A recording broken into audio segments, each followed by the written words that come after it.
주님이 말씀하신다. 내 아버지께서 들은 것을 너에게 모두 알려주었으니 나는 너희를 친구라고 부른다.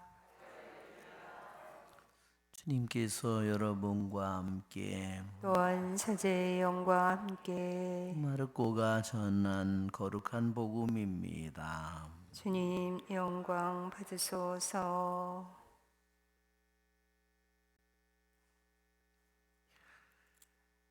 예수님께서 제자들과 함께 군중을 가까이 부르시고 그들에게 말씀하셨다. 누구든지 내 뒤를 따르려면 자신을 버리고 제 십자가를 지고 나를 따라야 한다. 정녕 자기 목숨을 구하려는 사람은 목숨을 잃을 것이고 나와 복음 때문에 목숨을 잃는 사람은 목숨을 구할 것이다. 사람이 온 세상을 얻고도 제 목숨을 잃으면 무슨 소용이 있느냐? 사람이 제 목숨을 무엇과 바꿀 수 있겠느냐? 절개 없고 죄 많은 이 세대에서 누구든지 나와 내 말을 부끄럽게 여기면 사람의 아들도 아버지의 영광에 쌓여 거룩한 천사들과 함께 올 때 그를 부끄럽게 여길 것이다. 예수님께서 또 그들에게 말씀하셨다. 내가 진실로 너희에게 말한다.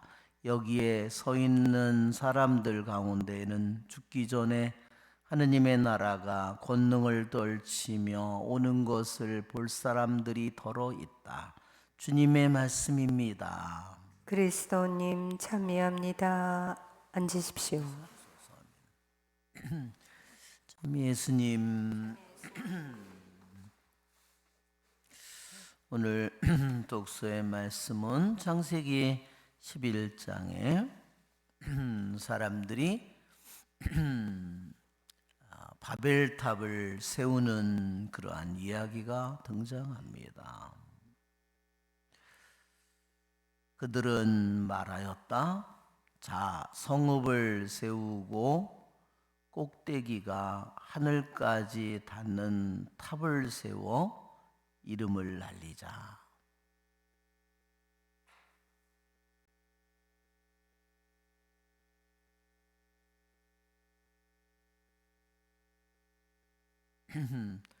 바벨탑의 이야기는 우리들로 하여금 많은 우리들의 삶을 생각하게 만듭니다.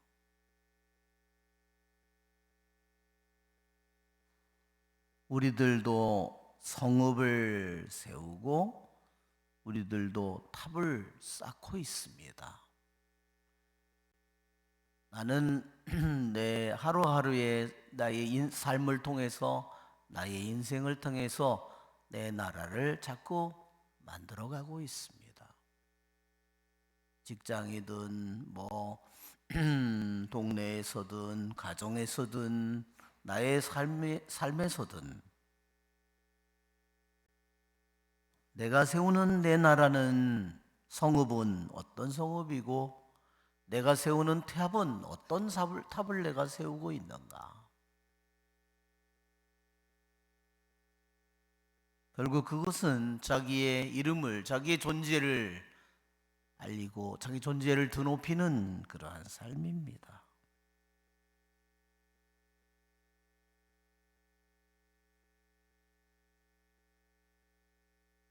꼭대기가 하늘까지 닿는 탑이라고 했습니다. 그것이 더 하늘에 도전하는, 하느님에게 도전하는 인간의 모습을 보여줍니다.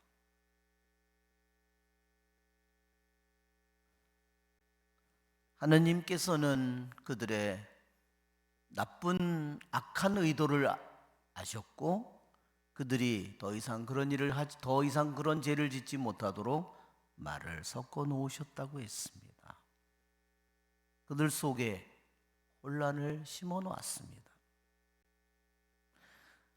성령을 받는 날 그들은 서로 다른 나라 사람들이 서로 사도들이 자기가 알지 못하는 말을 함으로써 바벨을 탑을 쌓지 못하도록 만든 그 모든 일들을 하느님께서 뒤집었음을 우리들에게 보여줍니다. 오늘 주님께서 복음에 누구든지 나를 따르려면 자기를 버리고 제 십자가를 지라고 했습니다. 여러분, 자기를 버리는 일은 우리들의 삶에서 가장 중요한 일입니다. 내가 돈을 버는 일, 내가 직장에서 일하는 일, 공부하는 일, 어떤 일보다도 가장 중요한 일입니다. 누구는 공부를 하고 누구는 돈을 벌지만 자기의 탑을 쌓기 위해서 맨날 살아갑니다. 그런 사람은 맨날 주님을 등지고 걸어가는 겁니다. 내가 할 수 있는 가장 거룩하고 위대한 일이 뭘까요? 내 안에 하느님의 나라를 세우는 것입니다. 내 안에 돈을 쌓는 일을 세우는 것이 아니라, 내 안에 실력을 쌓는 일이 아니라, 내 안에 내 능력을 쌓는 일이 아니라 내 안에 하느님의 나라를 세우는 일입니다. 아무리 그가 공부를 잘하고 능력이 많고 미모가 뛰어나고 재산을 많이 가졌다 하더라도 그것은 그 사람이 하느님의 이름을 부르는 사람이라면 주님께서는 나는 너를 모른다고 할 겁니다. 나는 내가 어디서 온 사람인지 모른다고 할 겁니다. 내 자신 안에 하느님의 나라를 세우는 것보다 더 내가 이룰 수 있는 위대한 일이 어디 있겠습니까? 내 안에 하느님의 나라를 세운다면 그분께서 필요한 것은 채워주시겠죠. 필요한 사람을 또한 주시겠죠. 필요한 능력을 주시겠죠. 그러나 자기 혼자만의 성읍을, 자기 혼자만의 탑을 쌓려는 사람은, 그 사람은 거꾸로의 삶을 살 수밖에 없습니다. 하느님을 적대하는 삶을 살 수밖에 없습니다. 모든 사람과 충돌하는 삶을 살 수밖에 없습니다. 모든 사람들과 경쟁하는 삶을 살 수밖에 없습니다. 모든 사람을 시기하고 모든 사람을 미워하는 삶을 살 수밖에 없습니다. 왜냐하면 자기를 버릴 생각이 없기 때문입니다. 끊임없이 자기를 키워갈 생각밖에 하지 않습니다.